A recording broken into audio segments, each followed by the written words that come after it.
U.S. relations with Russia seem to be getting frostier by the day, and in an unprecedented move, the Russian military says it now plans to send strategic bombers on regular patrol in America's backyard.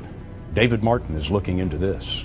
Russian bomber patrols over the Caribbean and Gulf of Mexico would be very significant, U.S. military officers say, something the Russians have never done before.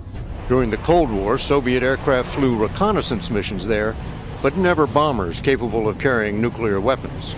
Once in 2008 and again in 2013, blackjack bombers flew to Nicaragua and Venezuela, but those were window dressing for visits by high-level Russian delegations. When the Russian defense minister announced the bomber patrols earlier this week, he linked them specifically to tensions over Ukraine, in effect saying, if you meddle in our backyard, we'll meddle in yours.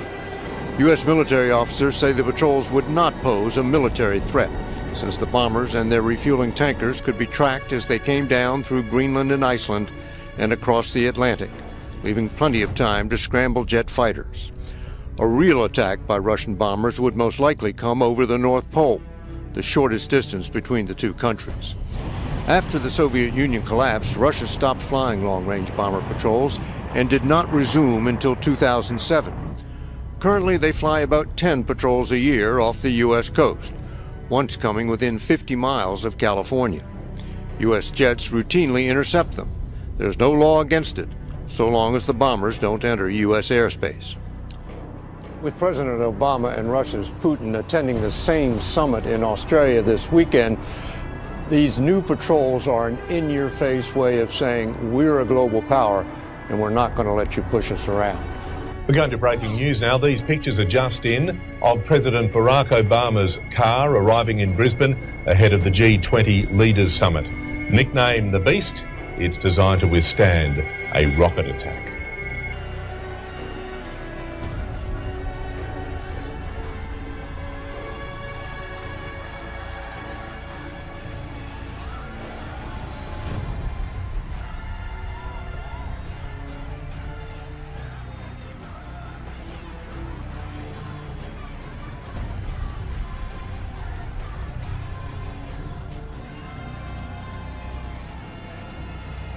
But tidings out of the east and out of the north shall trouble him. Therefore he shall go forth with great fury to destroy and utterly to make away. And he shall plant the tabernacles of his palace between the seas in the glorious holy wood. Yet he shall come to his end, and none shall help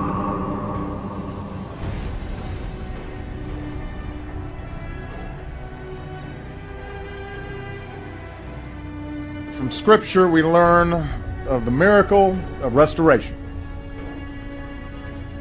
You who have made me see many troubles and calamities will revive me again. From the depths of the earth you will bring me up again. You will increase my greatness and comfort me again. A top NATO commander says Russian tanks and troops are moving into eastern Ukraine. Moscow denies those claims. The development comes after Russia announced new Air Force training exercises near United States borders. David Martin is at the Pentagon with the military's response. David, good morning. Good morning. When Russia's defense minister announced plans for these new long-range bomber patrols, he linked them specifically to tensions over Ukraine, telling the U.S., in effect, if you meddle in our backyard, we'll meddle in yours. The announcement of the new patrols comes just as President Obama and Russia's Putin are set to attend the same summit this weekend in Australia. Both men surely know having bombers circle around to the south of the U.S. doesn't make much military sense. The bombers and their refueling tankers could be tracked all the way across the Atlantic, leaving plenty of time to scramble interceptor jets. Benjamin Friedman is a research fellow at the Cato Institute. Politically, it's important. It shows that Russia's trying to sort of show its relevance and poke its finger in the U.S. eye and say, look, we're still here, we still matter, we're something you have to deal with and plan for. There's no indication yet when these new patrols would begin or how often they would be conducted. With dramatic pitches and steep banks, China shows off its next-generation fighter plane. This is the J-31, a stealth fighter. It can come in, as the U.S. has stealth fighters, stealth bombers, come in a full-up radar environment and not be detected. Analysts say this jet could be designed for mid to low altitude attacks and may be deployed from an aircraft carrier. The J-31 looks stunningly like a late model American stealth fighter, the F-35. It's been pretty clear, and I think the U.S. government has been pretty clear in making its claims, which I have no reason to doubt, that Chinese hackers have been targeting defense contractors, U.S. government facilities, and others. Several published reports say the Chinese got the blueprints for the F-35 through a cyber assault on a contractor for Lockheed Martin and built their fighter jet with the same specs. The Chinese have denied that. China tested the J-31 right as President Obama was in Beijing for the Asia-Pacific Summit. It comes on the heels of China christening its first aircraft carrier, sending ships to islands whose territory has long been disputed. Analysts say this isn't about confronting America militarily, but about reducing U.S. military influence in its neighborhood. What the Chinese military is trying to do is to be able to put their military out further from China, out into the Pacific, in the air, under the sea, and on the sea, in order to deter others from coming too close to China. It's also about prestige. It's also about the status of China. It's also about using platforms like aircraft carriers to perform what's called military operations other than war, humanitarian relief, that kind of thing. The United States uses its aircraft carriers for that purpose quite a lot. China now flexing more military muscle. One of these two powers is going to be so concerned someday with projection of power in the Pacific that it's going to overreact in a crisis, or that it might escalate what seems now to be an arms race. Lurking in the freezing waters off Sweden last month, a hidden danger. This was a major hunt launched by the Swedish Navy to find a suspected Russian submarine off their coast. The Swedes said they would force it to the surface if they could find it. They couldn't. But it's one of a growing number of potentially explosive incidents that one London-based think tank says is putting the Kremlin on a collision course with the West. Our report singles out 11 serious incidents. Here we are talking about the aircrafts flying really close to each other. We are talking about harassment of warships. We are talking about simulated attacks conducted by the Russian fighters against targets in Sweden, Denmark, and the United States. The report, called Dangerous Brinkmanship, says a mix of more aggressive Russian posturing and readiness of Western forces to show resolve is increasing the risk of escalation. As well as the 11 serious incidents, the report also details 3 high-risk ones, which in its view carried a high probability of causing casualties. One was the submarine search, another was a narrowly avoided collision between an SAS civilian airliner taking off from Copenhagen and a Russian reconnaissance plane. SAS have confirmed to CNN the incident took place last March. The third high-risk incident, says the report, was the abduction of an Estonian intelligence officer shortly after President Obama visited the country, a NATO ally, in September. Moscow says he was arrested for spying on Russian soil. Of course, even if such incident happens, it doesn't lead automatically into a full-blown war.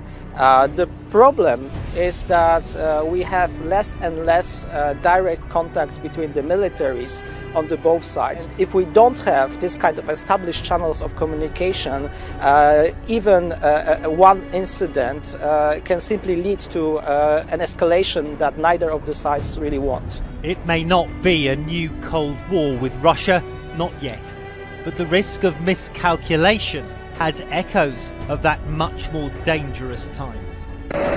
Russian forces on the move again into eastern Ukraine. Preparations, Ukrainian officials tell CNN, for a new offensive by pro-Russian separatists. We have seen columns of Russian equipment, primarily Russian tanks, Russian artillery, Russian air defense systems, and Russian combat troops entering into Ukraine. And NATO says they've observed something even more alarming. Russian warplanes capable of carrying nuclear weapons deployed to Crimea, annexed by Russia illegally earlier this year. If confirmed, the step could violate multiple international treaties. We see forces that are capable of being nuclear that are being moved to Crimea. Whether they are or not, we do not know, but they do have the kind of equipment there that could support that mission. Russia's foreign ministry immediately denied the claims, calling them, quote, unfounded. The new weapons, accompanied by renewed fierce fighting between Ukrainian forces and separatists, has all but ended a brief, shaky ceasefire. Expressing alarm in both public and private, Ukrainian officials say they are now preparing to fight. We expect unexpected actions from them. I see it as our main task to prepare for military action. Today, at a UN Security Council session on the situation in Ukraine, Ambassador Samantha Power condemned Russia's actions. Russia has negotiated a peace plan and then systematically undermined it at every step. It talks of peace, but it keeps fueling war. As security is ramped up for the G20, defence chiefs are closely monitoring a convoy of Russian warships just outside Australian waters. The government says it has known about their movements for some time and admits it's unusual. A daisy chain of world leaders, arm in Myanmar, a symbol of unity. But Tony Abbott at one end and Russian Prime Minister Dmitry Medvedev at the other, a symbol of division, as a group of Russian warships steams closer to Australia. Certainly it is unusual for Russian naval elements to be in Australian waters. Unusual, not entirely unprecedented, but unusual. Defence sources say the 4 Russian ships led by the guided missile destroyer Varyag are moving south-southeast, skirting Australian territorial waters. The frigates HMAS Stuart and HMAS Parramatta are flanking them, and P3 Orions are flying regular sorties from Townsville, tracking their movements. That's what we do. When warships are approaching Australia, we keep them well monitored. A Russian embassy spokesman said they would not enter Australian waters. We stick to the rules, nobody wants conflict. He described it as a routine exercise, but an admission. Your reaction is not that surprising because we do rarely go this way. Russia is entitled, as any other country is entitled, to traverse international waters. Is it a show of force? Well, it's a significant country with a significant navy. I don't think we should play the Putin game of engaging in his stunts. This naval display is obviously timed for the weekend's G20. Tony Abbott says it would have been months in the planning. But the Kremlin's confirmed the flotilla left Vladivostok on October 23, 10 days after Tony Abbott threatened to shirt front Vladimir Putin. Let's not forget that Russia has been much more militarily assertive in recent times. Like sending nuclear submarines to Scandinavia, warships off Crimea, troops crossing into Ukraine, long-range bombers flying over Central America, and now its Pacific Fleet skirting Australian waters. I think the rest of the world is watching closely what Russia does because there is an element of unpredictability about it.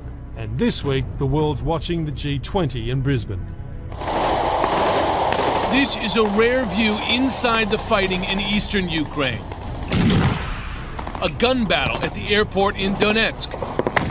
Then a rebel tank fires and destroys a Ukrainian military position. These are Ukrainian forces battling separatists armed and supported by Russia. And now more Russian heavy weapons are on the way. New images of Russian military vehicles and artillery rolling into Ukraine.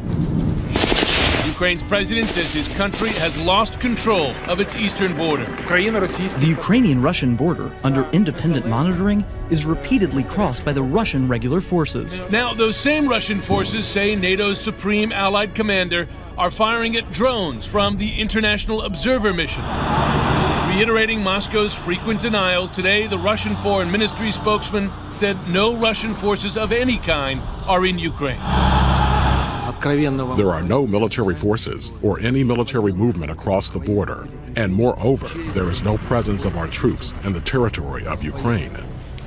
On the map, you can see how Russia has, in effect, now occupied territory inside eastern Ukraine. It's this area here that is under the control of pro-Russian separatists. I'm going to show you here, these are positions of Russian weapon systems as identified by Ukrainian authorities. You can see missile launchers here, tank divisions, and then these troop divisions along the border are what U.S. officials say are 8,000 to 9,000 Russian troops positioned along the border.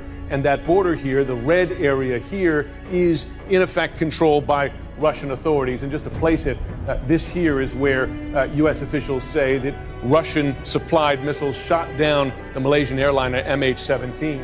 We begin with growing Russian military activities across the globe. Russia now says it plans to launch long-range bombers on regular patrols from the Arctic onto the Caribbean and Gulf of Mexico. Moscow is also sending a convoy of warships towards Australia. The European leadership has detailed more than 40 major breaches by Russia in the past 8 months. Now, Russian President Vladimir Putin may have some explaining to do as he goes into the G20 summit in Australia. Needless to say, his interaction with other world leaders will be closely watched, as it was at this week's APEC gathering in Beijing. CCTV's Tom Barton reports. President Barack Obama and Vladimir Putin's public interactions display little warmth these days. Their awkward contact at APEC will be quickly followed up thanks to the G20. The build-up to the meeting has been stormy, with rumours and suggestions that Russia either shouldn't be allowed to go or might not turn up. I say with sadness that there's no purpose in being there. Australian Prime Minister Tony Abbott, whose country is hosting the G20 meeting, has pulled back from his talk of shirt-fronting or knocking Putin to the ground, but has said he will have a robust conversation about what he calls the murder of 38 Australian citizens on board flight MH17, which Western governments accuse pro-Russia militants of shooting down in July. From Prime Minister Abbott to President Obama and others, diplomats and journalists will be watching intently for more signs of the chill that has come between Russia and the West. In March, Russia was thrown out of the G8 group of nations for annexing Crimea. But in Moscow, the position of Western powers is seen as counterproductive. I think that if the G8 or the G20 wants to work fully and have influence and have a wide ability to cover problems and solve problems, they need to have dealings with Russia. If these groups turn towards pressure, we're not interested in taking part. President Obama insists Russia has been supporting militants in eastern Ukraine and says it must stop. But President Putin shows little sign of wanting to acquiesce to the West or show weakness in the face of sanctions. Tom Barton, CCTV, Moscow. Wolf, this is about Russia's risky, calculated pattern of aggression toward the U.S. and its Western allies. There have been multiple incursions close to U.S. airspace this year. Recently, a Russian military plane came within 50 miles of the California coast. Some of these encounters have come within a razor's edge of causing serious casualties. A dangerous maneuver. A Russian jet fighter buzzes right in front of a U.S. Air Force surveillance plane, within about 100 feet of the nose, a move which U.S. officials said endangered the American crew. Another incident. A Russian military aircraft comes within 50 miles of the California coast, the closest in years. Get ready for more. Russia's defense minister says his military is about to send long-range bombers to patrol near American coastlines. You're going to have bombers coming in this direction from Russia. You're certainly going to have longer-range bombers coming down this coast, almost certainly. And you're also going to have bombers coming down this coast, and he also mentioned in particular flying in the Gulf of Mexico. So we're talking about ringing the United States with the exception of the Canadian border. The Russian planes likely won't fly inside U.S. airspace within 14 miles of the coasts, but U.S. officials call the action provocative and destabilizing. Russia's defense minister says it's a response to aggression near its border with Ukraine. This is a rationalization by Russia, and in particular by President Putin, to strengthen his appeal with his nationalist base. Russia's aggression playing out around the globe. A Scandinavian passenger jet nearly colliding with a Russian surveillance plane. One incident right out of a Tom Clancy novel. In waters near Stockholm, a mysterious underwater vessel makes an emergency call in Russian. It triggers the largest submarine hunt off Sweden since the Cold War. All these incidents have taken place since Russia invaded Crimea in February. More than 40 close military encounters in that period, according to one European report.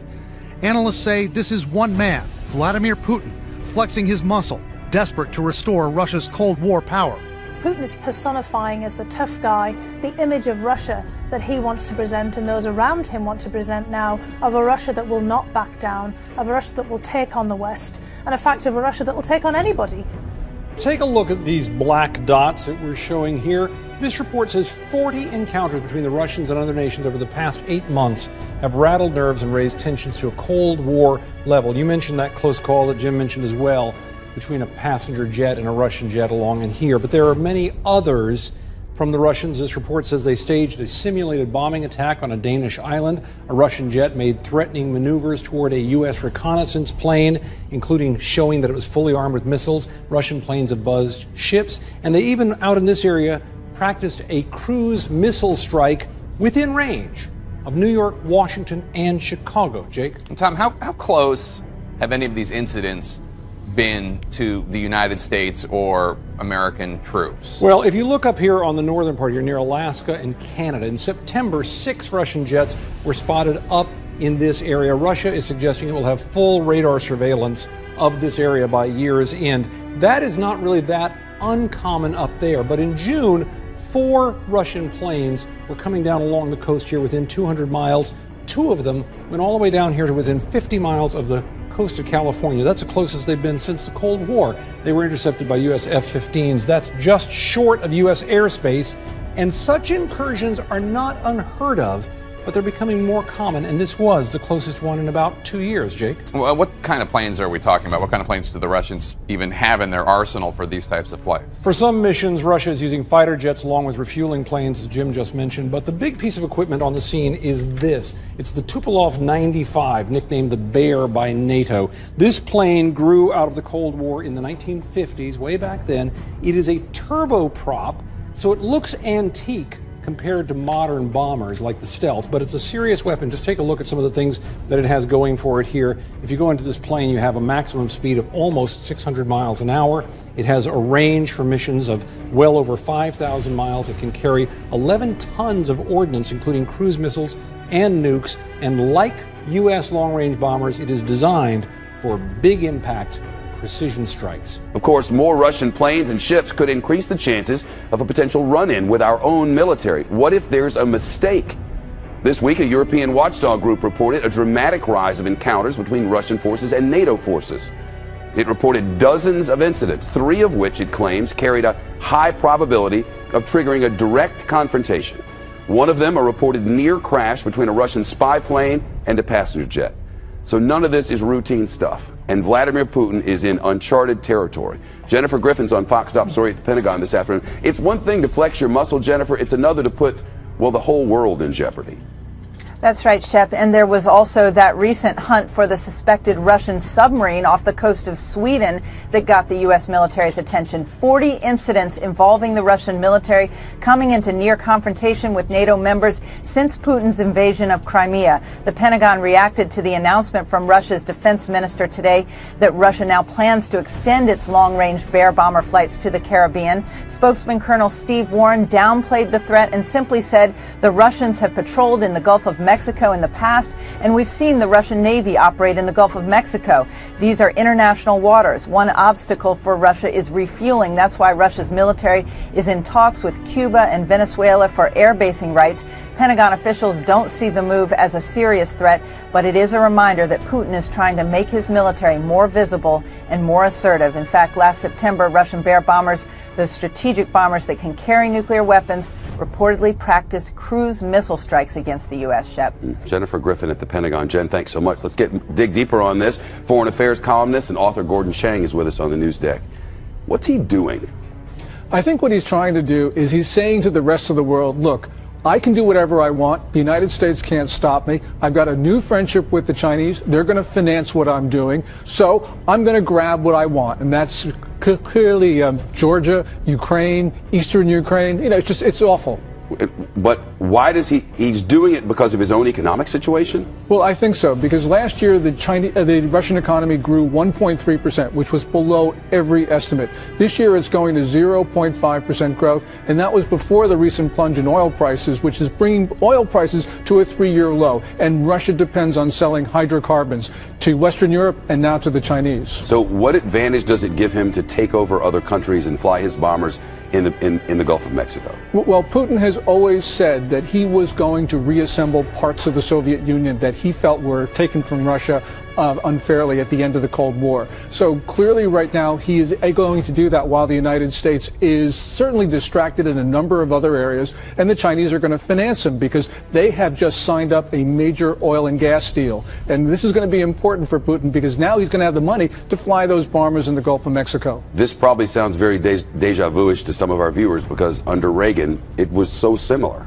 It was similar, and what Reagan did towards the end of the Cold War was to drive down the prices of commodities that Soviet Union sold. And that's what brought the Soviet Union to the end, because they no longer had the money to support their military and to keep their people happy. What we're seeing right now is the same dynamic because the prices for Russian commodities are coming down, but we're not intentionally doing it. If we were actually to start to push commodities down with the Saudis, this would bring Putin to the edge. But he still has the Chinese. Would that not be an affront to the Chinese if we were to do such a thing? Well, it certainly would, because they both see themselves as on the same page. They see the United States as the common adversary, and that's why they're molding their militaries together. That's why the Russians are now selling frontline equipment to the Chinese, and that's why they're now cooperating in East Asia as well in other places. What's going to happen, though, if there's a mistake?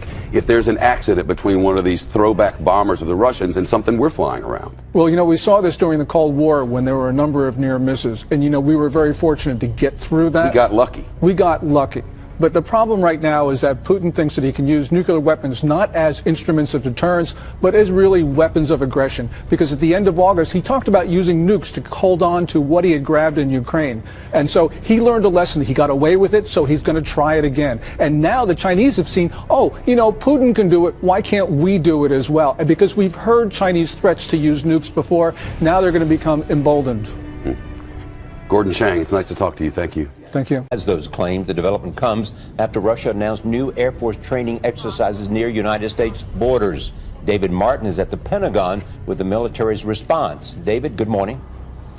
Good morning. When Russia's defense minister announced plans for these new long-range bomber patrols, he linked them specifically to tensions over Ukraine, telling the U.S., in effect, if you meddle in our backyard, we'll meddle in yours. The announcement of the new patrols comes just as President Obama and Russia's Putin are set to attend the same summit this weekend in Australia. Both men surely know having bombers circle around to the south of the U.S. doesn't make much military sense. The bombers and their refueling tankers could be tracked all the way across the Atlantic, leaving plenty of time to scramble interceptor jets. Benjamin Friedman is a research fellow at the Cato Institute. Australia this weekend. These new patrols are an in-your-face way of saying we're a global power and we're not going to let you push us around. We're going to breaking news now. These pictures are just in of President Barack Obama's car arriving in Brisbane ahead of the G20 Leaders Summit.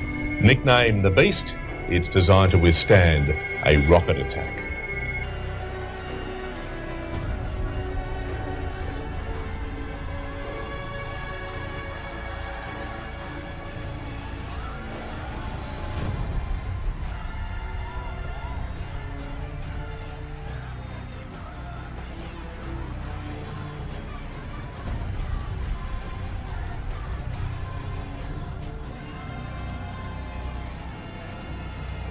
But tidings out of the east and out of the north shall trouble him. Therefore he shall go forth with great fury to destroy and utterly to make away. And he shall plant the tabernacles of his palace between the seas in the glorious holy wood. Yet he shall come to his end, and none shall help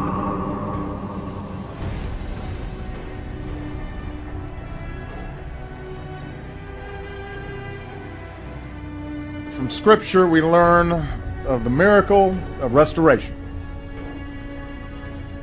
You who have made me see many troubles and calamities will revive me again. From the depths of the earth you will bring me up again. You will increase my greatness and comfort me again. A top NATO commander says Russian tanks and troops are moving into eastern Ukraine. Moscow denied. In effect saying, if you meddle in our backyard, we'll meddle in yours. U.S. military officers say the patrols would not pose a military threat, since the bombers and their refueling tankers could be tracked as they came down through Greenland and Iceland and across the Atlantic, leaving plenty of time to scramble jet fighters. A real attack by Russian bombers would most likely come over the North Pole, the shortest distance between the two countries. After the Soviet Union collapsed, Russia stopped flying long-range bomber patrols and did not resume until 2007. Currently, they fly about 10 patrols a year off the U.S. coast, once coming within 50 miles of California. U.S. jets routinely intercept them. There's no law against it, so long as the bombers don't enter U.S. airspace. With President Obama and Russia's Putin attending the same summit in Australia, U.S. relations with Russia seem to be getting frostier by the day, and in an unprecedented move, the Russian military says it now plans to send strategic bombers on regular patrol in America's backyard. David Martin is looking into this. Russian bomber patrols over the Caribbean and Gulf of Mexico would be very significant, U.S. military officers say, something the Russians have never done before. During the Cold War, Soviet aircraft flew reconnaissance missions there, but never bombers capable of carrying nuclear weapons. Once in 2008 and again in 2013, blackjack bombers flew to Nicaragua and Venezuela, but those were window dressing for visits by high-level Russian delegations. When the Russian defense minister announced the bomber patrols earlier this week, he linked them specifically to tensions over Ukraine.